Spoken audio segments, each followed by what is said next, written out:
Assalamualaikum warahmatullahi wabarakatuh. Yang terhormat Ibu Amelia Andriani, SPD, MSI, selaku dosen pengampu mata kuliah kromatografi.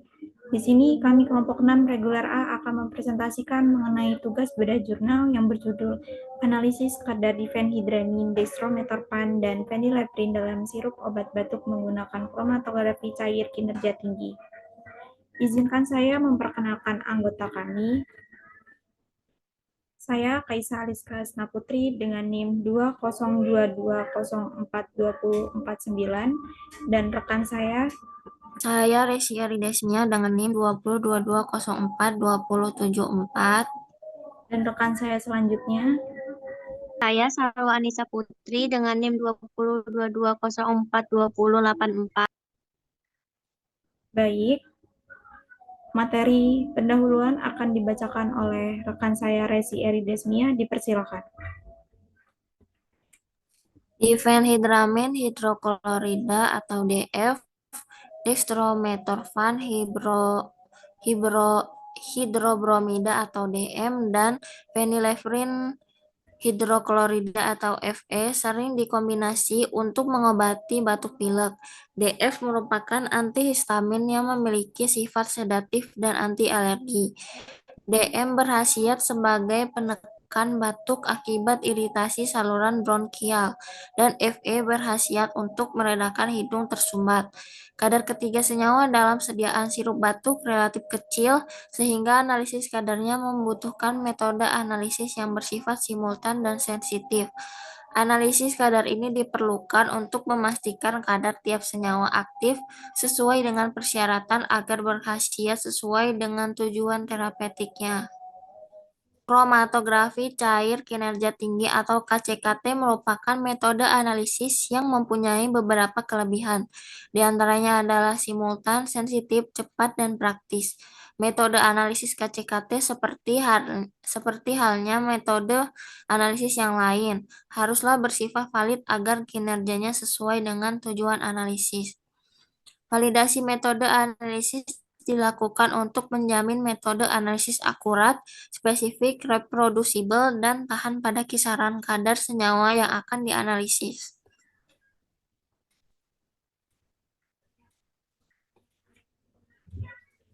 Berikut yaitu ada tujuan penelitian, yaitu yang pertama mengembangkan metode KCKT yang valid untuk analisis simultan ketiga senyawa.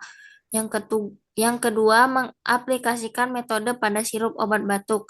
Yang ketiga yaitu memastikan kesesuaian kadar dengan farmakope Indonesia.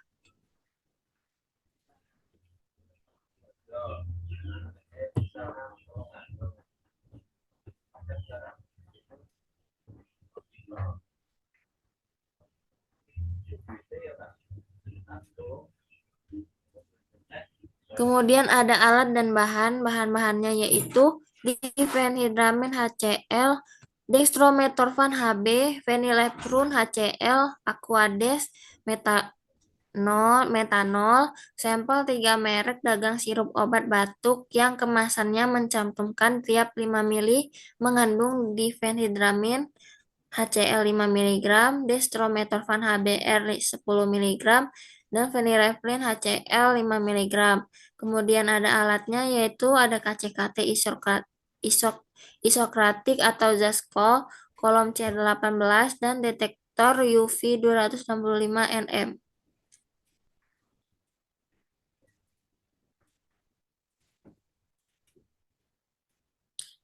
Kemudian ada metode penelitian. Metodenya menggunakan KCKT tipe isokratik dengan kolom fase diam C18 dan detektor UV pada panjang gelombang 265 nm. Fase geraknya ada campuran dapar fosfat dan metanol dengan rasio 30:70 V per V dan laju alur 1,0 mili per menit. Sampelnya ada 3 merek dagang sirup batuk dan validasinya linearitas, sensitivitas, LOD dan LOQ, selektivitas, presisi, persen RSD, dan akurasi persen recovery. Baik, materi hasil penelitian akan dilanjutkan oleh rekan saya, Salwa Anissa Putri. Dipersilakan.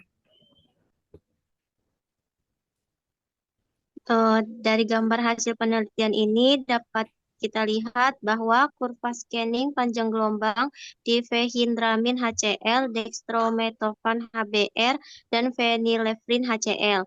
Hasil scanning menunjukkan panjang gelombang maksimal DF, DM, dan Fe masing-masing pada 305, 400, 342, dan 284 nanometer. Titik potong ketiganya atau isobatik diperoleh pada 265 nanometer, sehingga di titik ini dijadikan panjang gelombang operasional. Panjang gelombang ini sama dengan panjang gelombang yang digunakan oleh yang menganalisis DM dan Fe. Kemudian,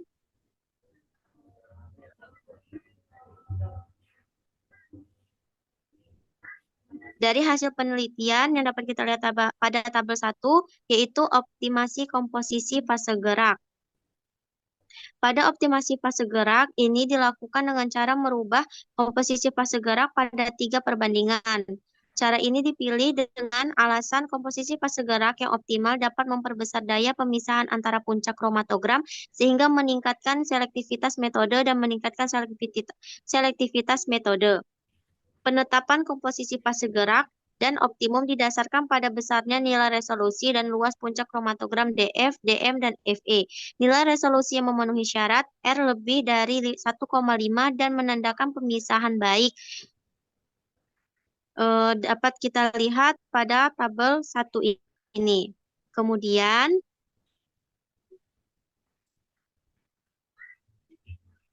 pada gambar 2 ini dapat kita lihat kromatogram dengan fase gerak dapur fosfat berbanding dengan metanol, yaitu perbandingan 30 dan 70. Dapat kita lihat dari hasil ini menghasilkan nilai pemisahan dan luas area puncak kromatogram paling besar, sehingga ditetapkan sebagai fase gerak terpilih untuk analisis. Kemudian,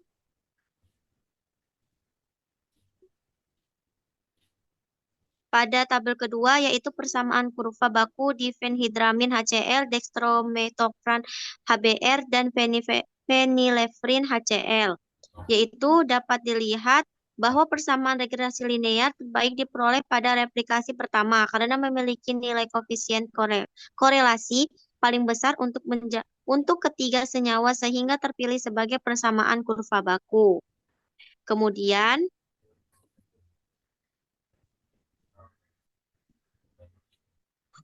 hasil penelitian dari validasi metode analisis, yaitu gambar ketiga, yaitu kromatogram difenhydramine HCl, dextromethorphan HBr, dan phenylephrine HCl, di mana menunjukkan bahwa ketiga persamaan regresi linear untuk DM, DF, dan Fe menghasilkan nilai R masing-masing adalah 0,9988, 0,9985, dan 0,9996. Ketiga nilai R memenuhi persyaratan nilai koefisiensi kolerasi untuk seri 5 titik yang kini lebih besar dari 0,99.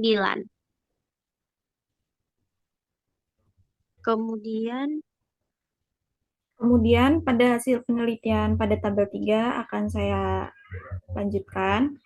Pada tabel 3, presisi metode analisis difenhydramine HCl bisa dilihat pada layar.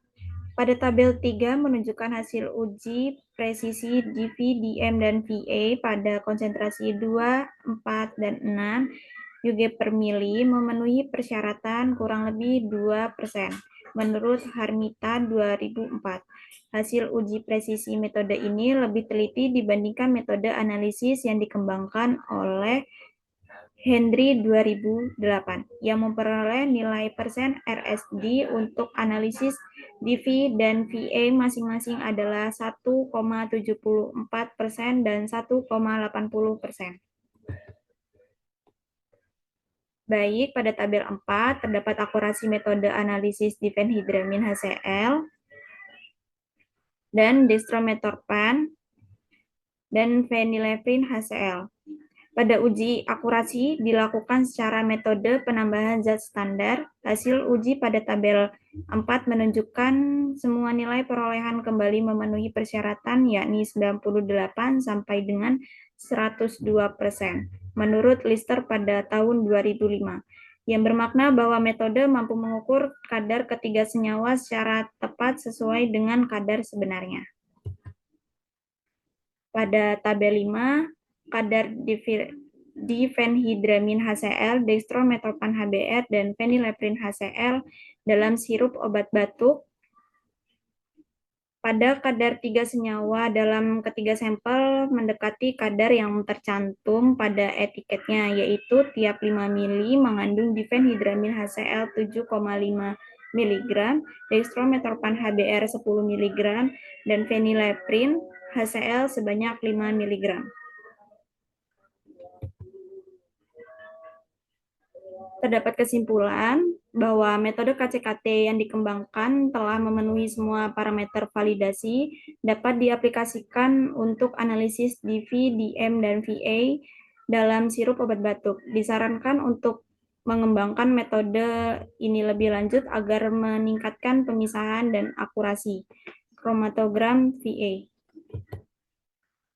Identitas jurnal yang kami temukan yaitu berjudul Analisis Kadar Difenhidramin, Dextromethorphan, dan Phenylephrine dalam sirup obat batuk menggunakan metode KCKT, dan penulis jurnal Bukti Tri Utomo, Agnes Budiarti, dan Khairul Anwar.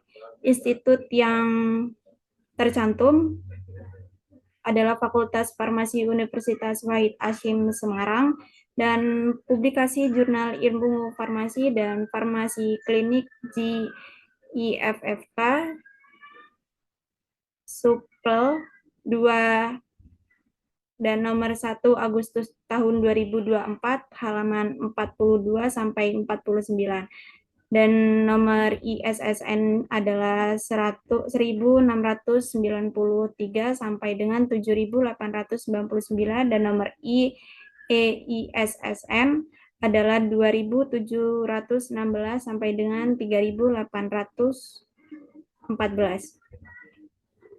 Mungkin hanya sekian presentasi yang dapat kami sampaikan. Ada kurang dan lebihnya kami mohon maaf. Kami akhiri. Wassalamualaikum warahmatullahi wabarakatuh.